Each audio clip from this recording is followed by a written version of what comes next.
Naku, maraming salamat, Ada. At syempre, ngayong 2013, asang marami na namang lalabas sa mga gadgets para sa ating mga kapamilya o para sa ating mga chikiting o sa ating mga yuppies dyan. Ano bang papabili nyo or bibili natin? Eto, papasilip ng NMK kung ano ang mga kailangang abangan ngayong 2013. Malawin na. Bagong taon, bagong gadget. May naisip ko na ba kung ano ang mga papatok ngayong unang buwan ng taon?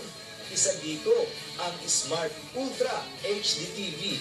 Naglalaman ito ng 8 million pixels, built-in speakers, 3D capabilities, at ang presyo, tumataginting ng 20,000 dolyar o katumbas ng mahigit 800,000 piso.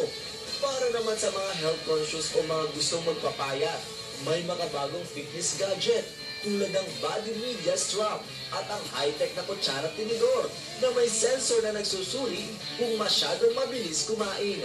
Meron na rin Yoga Illusionist laptop na pwede rin maging tablet. Dahil sa Interact chip, maaaring magamit ang applications by touch sa desktop mode. Kung may emergency at hindi makapag-charge ang cellphone, may GSM na gumagana sa pamamagitan ng AA battery lamang. Siyempre, hindi pa rin mawawala ang mga touchscreen smartphones na nagkakaroon ng iba't ibang innovation tulad na lamang ng mga iPhone at iba't ibang sukat ng tablet. Ilan lamang ang mga ito sa nakakahiligang gamitin at pagluruan ni IKEA mula nang siya'y 3 taong gulang.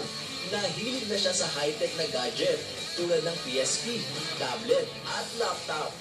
Nahilig ako sa gadgets because it's fun, you can learn something, it's easy to communicate with other people and more. Kahit daw adik sa paggamit ng kanyang mga gadget, hindi naman daw niya kinakalimutan ang kanyang pag-aaral. I study first weekdays and I play gadgets at weekends.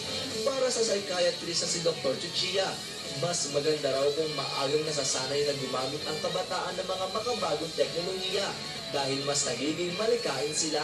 Kasi nai-enhance yung kanilang yung ability nila to yung mga skills nila na mag-manipulate ng mga bagong electronic gadgets. Saka na-stimulate yung mind nila. Pero huwag daw ipapagamit sa mga bata ang hindi naman tugma sa kanilang mga edad. It can be harmful at saka baka may masama pang magawa, Hindi mahalaga kung may bago o wala.